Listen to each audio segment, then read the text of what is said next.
Hello, everybody, and welcome back to the Film Ignite podcast. My name is Xavier Tony, and I just finished watching Season 1, Episode 2 of Arrow, and so we're going to get straight into the review because I got a lot to say about this episode. This episode really surprised me. The tone of the show that it's going is honestly really surprising at this point. I was expecting a lot more cheesiness and a lot more campiness out of it that I had seen that people, say online that the CW shows are kind of cheese, but what I'm seeing so far, I'm surprisingly enjoying. And we got to talk about the crazy reveal at the end of this episode. The mom going into the van with some random stranger with this sort of pattern thing that we are shown in the flashback scene that the dad actually has on the island. It looks like the missing pieces within the pattern. So the mom gets in the car and she's like, Oliver doesn't know. Oliver, he's not suspecting anything. He doesn't know that the boat was sabotaged. So the entire boat crash scene that ended up killing his father and putting him up on that island for 5 years was sabotaged. His mom knew about it. So this is no surprise. This was meant to happen. Someone is planning this. They're calling it something about the company. I don't know if that's the official name, if they have a name, but when they keep referring to it in the show, they keep referring to it as the company. Kind of I'm watching Prison Break right now, so I'm kind of reminded of that because the main bad corporation in that is also called the company. So, I mean, couldn't have thought of a more original name, I guess, but it is what it is. But that was the big reveal at the end of this episode. Also some great ending lines in order to something about your memory. In order to, honor your memory, I need to dishonor yours, dishonor your past or something like that. It was just a really great line. And having him call those guys to remove his father's tombstone because Oliver is realizing that he isn't the man that his father wanted him to be.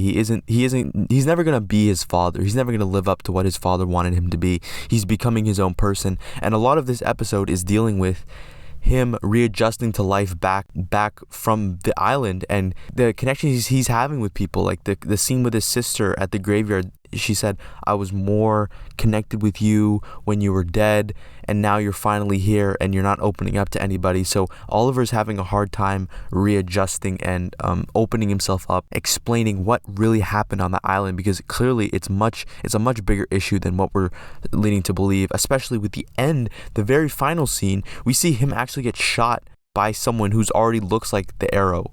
I'm just going to call him Arrow, who already looks like the Green Arrow. I guess I just call him Arrow. So it seems to me like, because originally when you see him on the island, you think, oh, he becomes Arrow, but it looks like there's already a person on the island that is Arrow. So maybe he like trains him or something like that to become the new him, or maybe there's many of them. I'm not necessarily sure, but some other things happening in this episode. I'm getting sort of like a Harry Osborn and Peter Parker vibe from so basically there's Oliver, and then Oliver was dating this girl named Laurel, and Laurel's father is the police officer, detective sort of guy, right?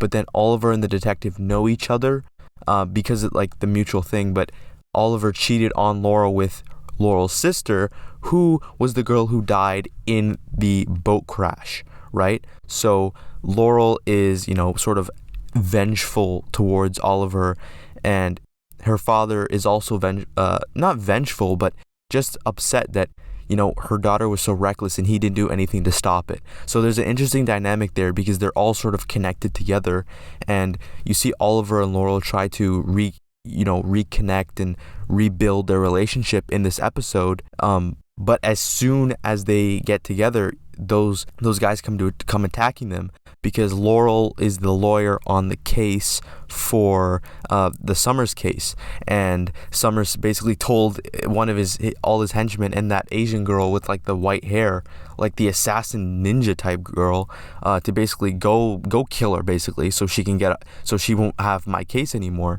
But it sucks that Oliver was there and ruined their plans.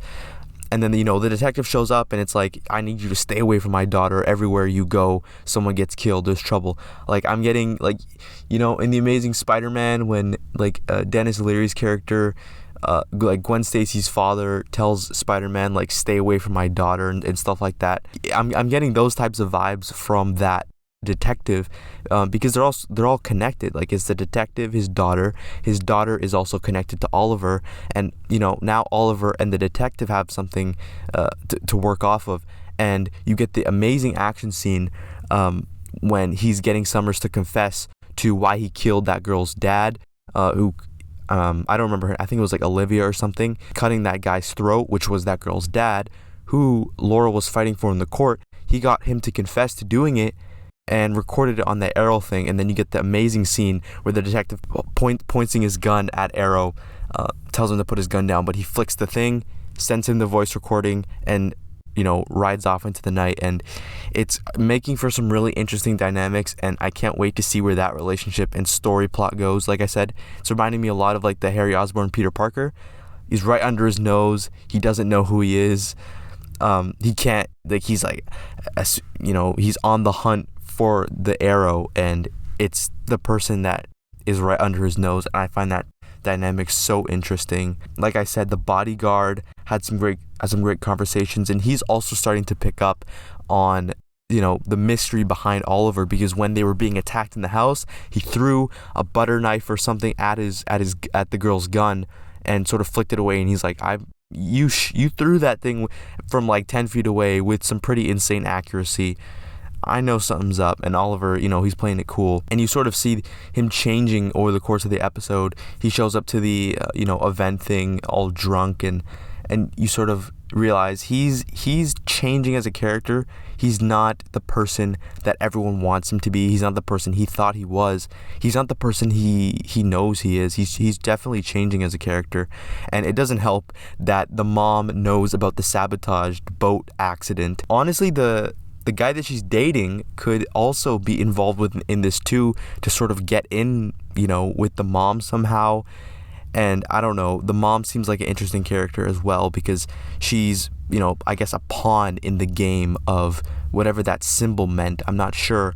But she was in the car with someone who had a matching symbol from the one on the island. So yeah, a lot of interesting things happened in this episode. I definitely really enjoyed it. I would say it was about on par, maybe a little bit better than the pilot episode, just because there was more substance to it. Like I said before, the music I really love. The soundtrack to the fight scenes are fantastic. The cinematography is pretty good. The fight scenes are a little choppy edited, but overall there's still really good action scenes. Overall for this show, I'm pleasantly surprised. Majority of the acting is pretty good. It's not amazing, but overall I gotta say I'm impressed with what I'm seeing so far. I'm enjoying it. I'm enjoying where the story's going, and I'm definitely enjoying the action scenes, which is a big bonus. So yeah, those are my thoughts on season 1 episode 2 of Arrow. Can't wait to watch the next episode, see where the story goes from here, get some questions answered. So yeah, that's it from me, guys. I'll see you guys in the next video.